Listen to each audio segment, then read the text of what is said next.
Outreach programme અંતર્ગત ગુજરાતના સેઝની 12 વર્ષની સિદ્ધિઓ અને પ્રગતિ અને ભવિષ્ય માટેનું વિઝન આ વિષયને લઈને અમદાવાદમાં કા સેઝ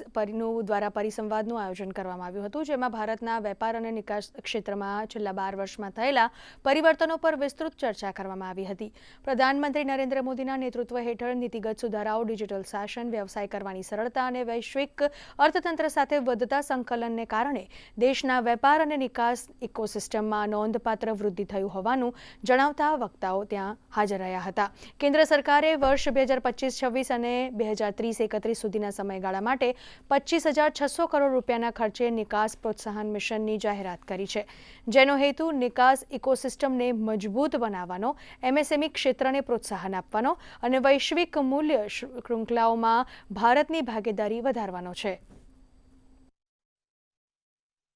कोई प्राइवेट डेवलपर है या कोई स्टेट गवर्नमेंट है या भारत सरकार का कोई इस तरह की वो है जिसमें उनको लगता है कि यहाँ पर मुझे स्पेशल इकोनॉमिक जोन खोलना है, तो लैंड वो आइडेंटिफाई करें. उसको आइडेंटिफाई करने के बाद में उसको स्टेट गवर्नमेंट की एनओसी वगैरह लेके भारत सरकार उसको नोटिफाई कर देती है और उसके लाभ वगैरह के बारे में जैसे मैंने बताया गया कि फ्री इंपोर्ट हो सकता है, बहुत सारे पेपर वर्क वहाँ पे नहीं होता, फैसिलिटेशन होता है, ईज ऑफ डूइंग बिजनेस होती है. लेकिन ये टारगेट बेस्ड नहीं हो सकता, ये इंडस्ट्री डिमांड बेस्ड होता है. तो मैं आशा करता हूँ कि काशी बिकम मल्टी प्रोडक्ट